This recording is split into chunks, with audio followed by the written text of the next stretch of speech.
Hi, I'm Dr. Bertice Berry, and I want to tell you a story. Several years ago, I was walking downtown with a friend. We'd had a really nice dinner, and we are just walking about, and we ran into a group of people who were singing, and another group of people who were performing, and another artist. And it was just a really fantastic night.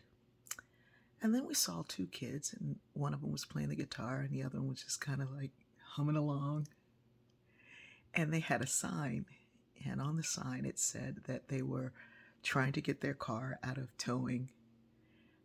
They had left it in a place that it wasn't supposed to be, and it was in this locked area, and they had to pay to get it out, and they didn't have the money to get it out. They had just come to Savannah overnight, um, for the day and the evening, and then had gotten locked into this place, so they got trapped there overnight.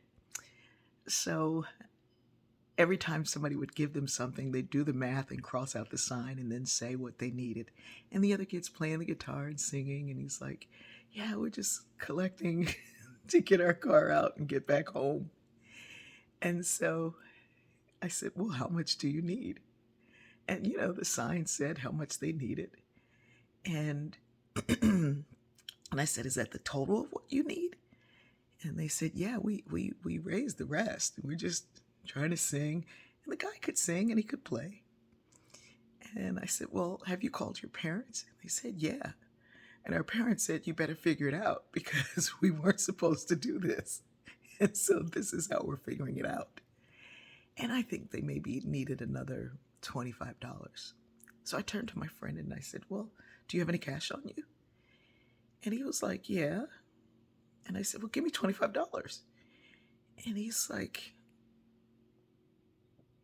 "No."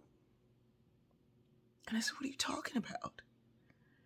And he was like, "Their parents said they'll figure it out, and they shouldn't have done this, and da da da da da da da da." And he went into this whole thing. And I said, "Boy, if you don't give me $25 right now, you're gonna wish you had, because I drove, and you're not gonna have a way home." And so I said, "I'll give you the $25 back, but I'm giving these kids these $25 so they can get on home. It's about to get dark again, and they don't need to be here in the night again." So I gave them the $25, and kids stopped playing, and they both said, "Can we hug you?" And they hugged us. And he said, Can you tell me your name? Because I know my mom will pray for you, and she'll be so grateful for you." And I was like, "Okay." And I told him my name, and they were so thankful. And as we walked off, we walked down the way a little bit, and I stopped and I looked at my friend and said, "What was that about?" And he said, "Well, these kids probably have more money than we do, and da da da da da." I said, "What are you talking about?" And he went into this whole explanation as to why he didn't want to help them. And both of us have children, and both of us have children who do dumb things, as we did when we were young. And I said, "You know how silly our kids are. They're going to do something that requires the help of a stranger. This $25 was an investment into making sure that there's a stranger on the other side who's kind enough to respond." He got a little teary, and he said, "I just didn't think of it that way." I said, "We just don't."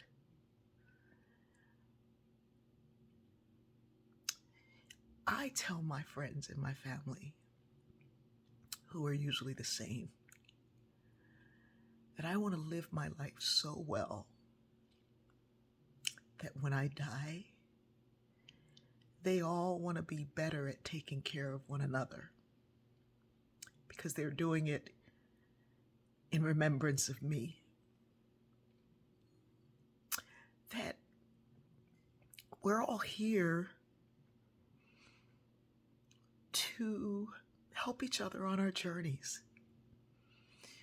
And sometimes it requires $25. Sometimes it requires a kind word. Sometimes it requires answering a call in the middle of the night when you don't really feel like it. Sometimes it requires just sitting and listening. Sometimes it's sharing our stories. But it's never so much that it leaves us without. It's just a little thing that we can do. And if we all just do our part, each one of us, that's how we make the world a better place.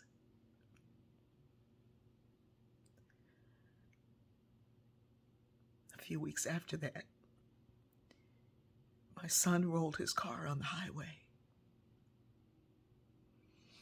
Strangers stopped and helped him. They got him on his way. He tried to repay them, and they said, "No, people have helped me." He said, "Give me your name so my mom can pray for you. I love you."